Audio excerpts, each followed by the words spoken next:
Welcome to the Explainer. Okay, let's say a major bank gets hit with a catastrophic cyber attack. What should they do? Should they try to keep everyone calm with some, carefully chosen words? Or should they just embrace the chaos and hit everyone with the brutal, honest truth? Today, we are looking at two very different playbooks for a crisis, one built on deception and another on radical honesty. All right, let's dive right in. On one side, you've got the official story, this calm corporate statement that's really designed to soothe everyone's nerves. But on the other side, a call for chaos from this satirical manual that, and you're not going to believe this, might actually get us a lot closer to what really happened. So, our story kicks off on September 30th, 2025. The Banco Hipotecario del Uruguay, or BHU, is this huge state-owned bank, super important, and suddenly it starts having what it calls just a minor technical issue. Now, this wasn't just, the website going down for a few minutes. The bank literally pulled the institutional emergency switch. Its entire network went offline. And that right there was the first big clue that this was way more serious than just some routine glitch. Okay, so let's break down that official playbook first. The bank's strategy was built around one single goal: control the narrative and stop any public panic at all costs. The language they used here is just fascinating. Incidente informático, an IT incident. It sounds so harmless, right? Like a small IT hiccup.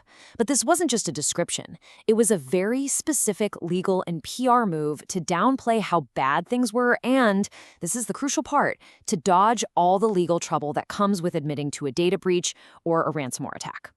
So the main thing to get here is that the bank's whole strategy was about limiting information, not sharing it. They wanted to look like they were in control by basically creating an information vacuum, hoping that, people didn't know wouldn't hurt them. But while the bank was running around trying to keep a lid on things, a satirical bestseller was actually pushing for the complete opposite strategy. And this is where the story gets really, really good. The book is called The Art of Calming Down People, and it's this hilarious guide to basically making any crisis 100 times worse. But for us, we're going to treat its totally absurd advice as a serious counter playbook. Yeah, we're going to use its recommendations for total anarchy to really see what was wrong with the bank's official strategy. See, the book's whole philosophy is that embracing chaos is actually more honest and, in the long run, way more effective than pretending everything's fine. It argues that people can feel it when they're being lied to, and that whole condescending, stay calm act, it just makes them even angrier. And this slide just perfectly sums up the book's gloriously unhinged premise. I mean, forget deep breaths and calming tea. This manual says the best way to handle a crisis is to make it louder, messier, and just infinitely more confusing for everyone involved. Okay, so this is where things get really wild. Let's look at how the bank's real-world strategy and this bonkers satirical manual start to crash into each other in a pretty telling way. So remember, the bank's first move was pure minimization. They told the public, hey, everything's under control. We shut things down just to be safe. And ironically, Hill's manual has an entire chapter on this exact tactic.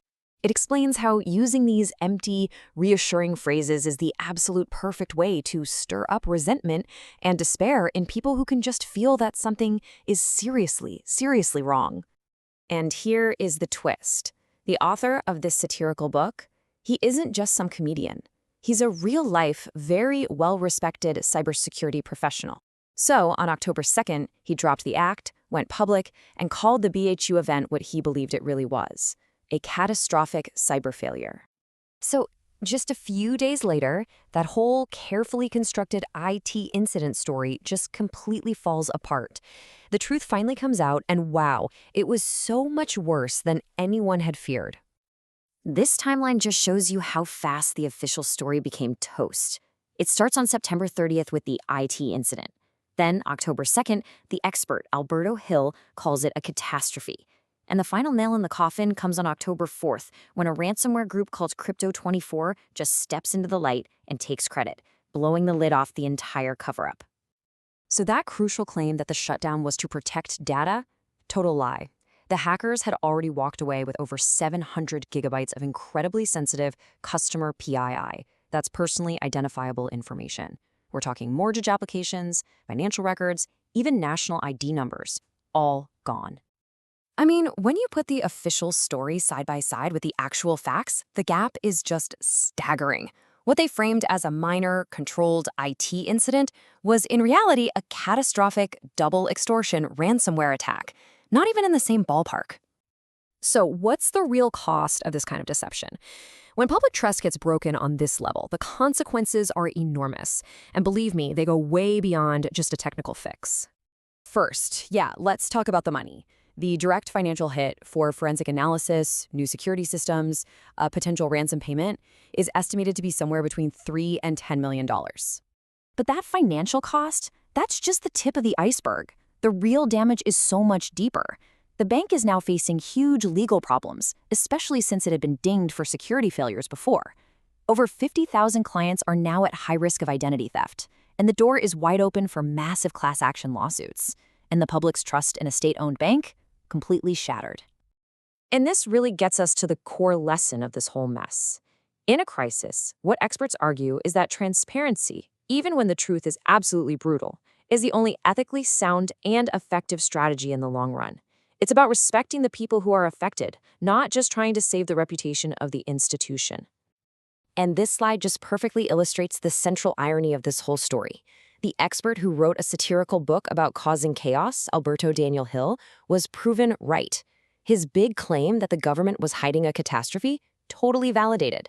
The chaotic truth teller was right, and the calm official voice was just fundamentally wrong. It's really a question worth thinking about, because as this case shows, the answer ultimately determines who is truly being protected, the institution or the public it's supposed to be serving.